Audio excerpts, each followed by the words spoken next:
जय जय रघुवीर समर्थ. समर्थ म्हणतात की जीवनामध्ये संगत ही नेहमी चांगली पाहिजे. जीवनामध्ये संगत ही नेहमी चांगली पाहिजे, तरच आपल्याकडून उत्तम अशी कर्म घडतील असं समर्थ आपल्याला ते सांगतात. समर्थ म्हणतात की संतांच्या संगतीत जे कोणी आलं त्यांचं ही सार्थकच झालं असं समर्थ आपल्याला ते सांगतात. संतांच्या संगतीत जे कोणी आलं त्यांचं ही सार्थकच झालं, त्यांचं जीवन हे उत्तमच झालं असं समर्थ आपल्याला ते सांगतात.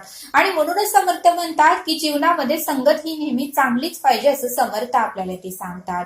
समर्थ म्हणतात की जगामध्ये घडवणारे कमी पण आपल्याला बिघडवणारे मात्र जास्त भेटतात असं समर्थ आपल्याला ते सांगतात. समर्थ म्हणतात की या जगामध्ये घडवणारे कमी पण प्रत्येकाला बिघडवणारे मात्र जास्त भेटतात असं समर्थ आपल्याला ते सांगतात. आणि म्हणूनच समर्थ म्हणतात की कपडे धुताना नकळत आपले हात सुद्धा स्वच्छ होतात. म्हणून समर्थ म्हणतात की ज्यावेळेस आपण कपडे धुतो त्यावेळेस नकळत आपले हात सुद्धा स्वच्छ होतात असं समर्थ आपल्याला ते सांगतात.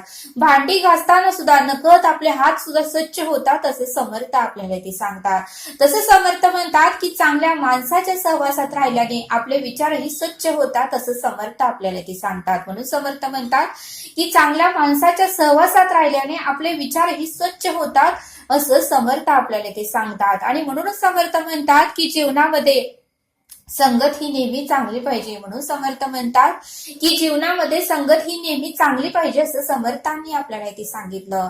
आणि त्यासाठी समर्थ आपल्याला एक बोध सांगतात. समर्थ म्हणतात की एका गावामध्ये एक शेतकरी होता आणि त्याच्याकडे 6 अशा गायी होत्या. आणि त्या गायी रोज तो चरायला न्यायचा आणि रोज तो आपल्या घरामध्ये त्या गायींना आणत होता. आणि असं चालू असताना त्याच गावामध्ये महापुरुष आले, महाऋषी आले. आणि ते ऋषी प्रत्येक गावाला जाऊन यज्ञ करत होते आणि प्रत्येक तीर्थाटनाला जाऊन भेट देत होते. आणि त्यांच्या गावामध्ये असं 5 ऋषी आले आणि त्या ऋषींनी प्रत्येक गावामध्ये जाऊन यज्ञ करायचे. आणि मग त्यांच्या गावातही त्या ऋषींनी यज्ञ केलं आणि प्रत्येक झाडाची पानं त्यांनी तोडून आणली.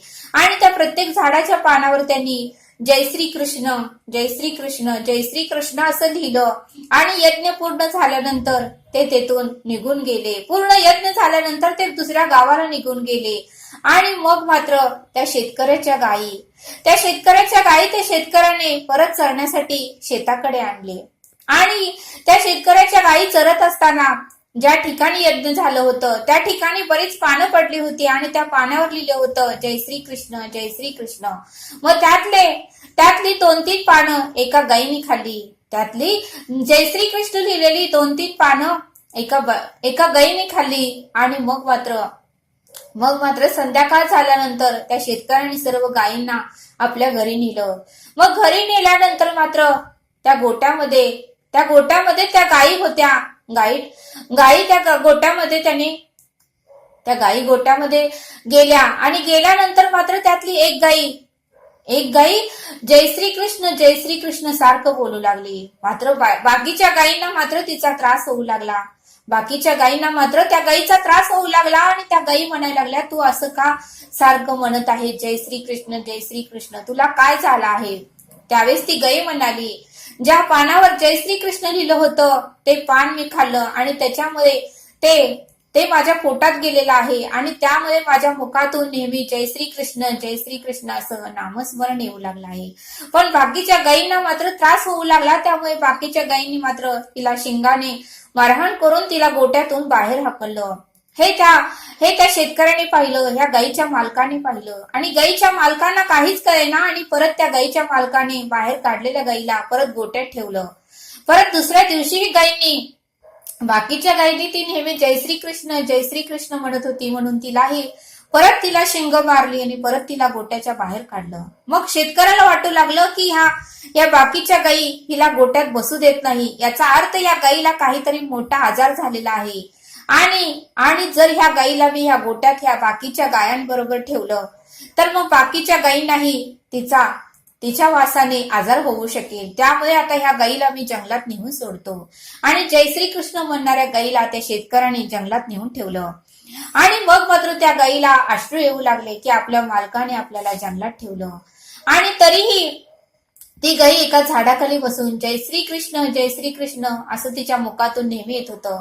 मग तेथूनच एक असा गरीब व्यक्ती जात असताना त्याला ती गाय दिसली आणि त्याने ती गाय आपल्या घरी आणली. त्याची ही गरीब परिस्थिती होती आणि घरी फारच परिस्थिती त्याची हालाकीची होती. आणि मग मात्र त्या गाईला त्याने आपल्या घरी आणलं, तिला चारा घातला, पाणी घातलं आणि मग मात्र ती गाई दूध देऊ लागली. आणि मग ती गरीब व्यक्ती रोज त्या गाईचं दूध काढत होती आणि डेअरीला जाऊन विकत होती. असं करत करत त्या व्यक्तीला मात्र भरपूर पैसे मिळाले आणि असं करत करत तो भरपूर श्रीमंत झाला. आणि मग त्या गायीची तो सेवा करू लागला, गायीची पूजा करू लागला, गायीच्या पाया पडू लागला. असं करत करत सगळ्या गावाला समजलं आणि सगळं गाव त्या गायीचं दूध खरेदी करू लागलं. आणि ते गायीचं दूध सगळेजण पिल्यामुळे सगळ्यांच्या मुखात जय श्री कृष्ण असं नामस्मरण येत होतं.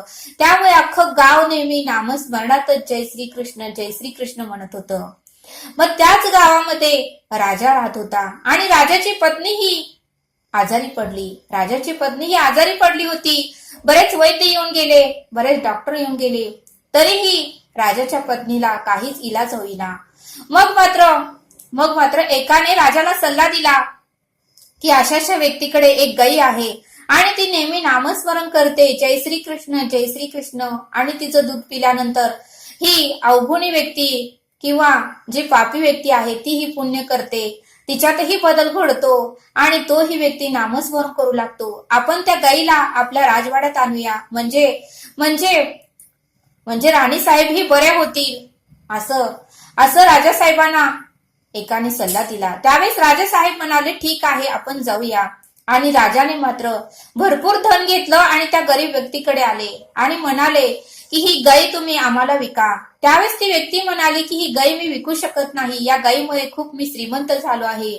माझी परिस्थिती खूप गरीब होती, मला 2 टाइमचं अन्नही नीट मिळत नव्हतं, पण आज मी खूप श्रीमंत झालो आहे आणि त्यामुळे ही मी गाय विकणार नाही. त्यावेळेस राजाने खूप विनंती केली, मी तुला जेवढे हवा आहे तेवढं पैसे देतो, सोनं देतो, पण तू मला ही गाय दे. मग राजाच्या विनवणीनुसार त्या व्यक्तीने ती गाई राजाला दिली आणि राजाने भरपूर धन त्या व्यक्तीला दिलं. राजाने ती गाई घेऊन आपल्या राजवाड्यात आणलं आणि ज्या ठिकाणी राणी झोपत होती त्या हॉलमध्येच त्या गाईला बांधलं. आणि मग मात्र ती गाई सकाळ संध्याकाळ दुपार सतत नामस्मरण करायची जय श्री कृष्ण. आणि हे नामस्मरण राणी साहेबांच्या कानावर पडत होतं. आणि मग मात्र राणी त्या गाईचं दूधही रोज पित होती आणि गाईचं दूध म्हणजे अमृतच होतं, कारण अखंड नामस्मरण तिच्या अंतःकरणातून येत होतं, त्यामुळे दुधातही नामस्मरण उतरलं होतं. आणि ते पिल्यामुळे राणी साहेब ही सतत जय श्री कृष्ण असं म्हणत होत्या. आणि असं करत करत थोड्या दिवसांनी राणीचाही आजार पूर्णपणे बरा झाला. असं करत करत त्या राणीचाही आजार पूर्णपणे बरा झाला. आणि मग मात्र राजाने त्या गाईला अगदी आपल्या मुलाप्रमाणे सांभाळलं, अगदी आपल्या मुलीप्रमाणे सांभाळलं आणि तिला पूर्णपणे राजवाड्यात स्वतंत्र अशी जागा करून दिली आणि तिची सेवा करू लागले, तिला वेळेवर चारा पाणी घालू लागले. आणि मग मात्र संपूर्ण गाव त्या गायीमुळे सतत नामस्मरण करू लागलं आणि जे पापी व्यक्ती आहेत तेही पुण्य करू लागले आणि प्रत्येकाच्या मुखात जय श्री कृष्ण असं नामस्मरण येऊ लागलं.